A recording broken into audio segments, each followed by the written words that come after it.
In the pitch category, there are a few effects to discuss. The most basic is the octaver, which is in its most basic form takes a monophonic line and then simply does some simple math to halve or double the frequencies to give you an octave below or an octave higher.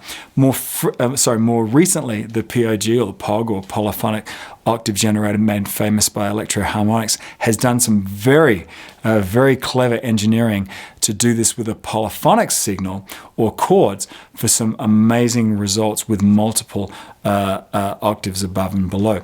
There are also some other pitch shifter effects that shift in musical intervals, just like, say, dumb fifths that just go straight up and it's always 7 semitones above, or intelligent harmonies depending on what key or chord shape that you're in.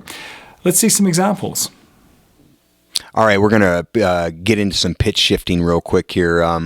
It's been around for a long time. Steve Vai's stuff that he did a long time ago with pitch shifters was amazing. There's a lot of pitch shifting that has to do with either just a static note with just a dumb third, basically, a third that does not diatonically move. I think between Steve and Eventide, they ended up coming up with a harmonizer that would actually track diatonically to the key of the song that you're playing, making it a smart pitch shifter instead of what we would consider a dumb pitch shifter.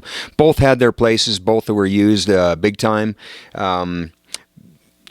In this application here that we're going to use, just because I think most people have heard most of these before, we'll just do a quick demo.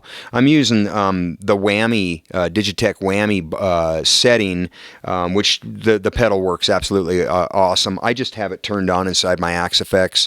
And so basically what we're doing is we once again have a manual LFO that's going to start from where I'm at here. So if I'm there,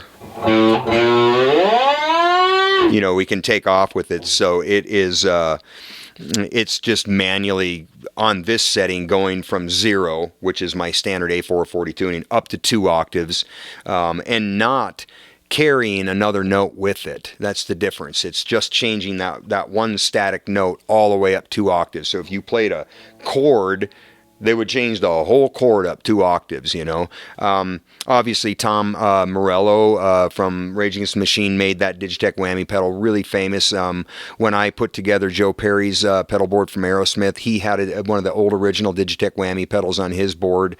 A lot of the gadget nuts really are attracted to that whole thing. There's a lot going on there, a lot of crazy stuff that you can do. But here's a quick demo of how Tom Morello would have used his in context.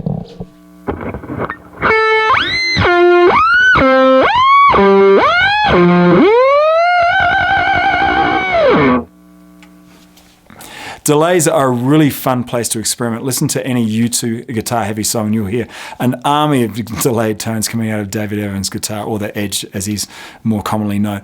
Pink Floyd's The Wall is another great study in echoes. No matter how echoes are achieved, delays, they're just a repeat of a signal. You can have just a single echo, or many of them fed back in a polyrhythmic kind of setup.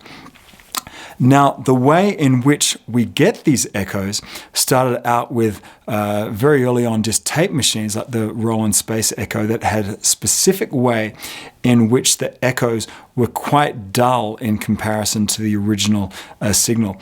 Tapeless units using bucket brigades of capacitors followed suit with kind of dull echoes until digital delays came on the scene with near perfect echoes in terms of their fidelity. But as usual, we always seem to come full circle now that we have digital delay models that mimic the lo-fi sound of the early echo units. There's just something about the way that they sound that just places the echoes in the mix just a little bit better. Here's some examples of some delays.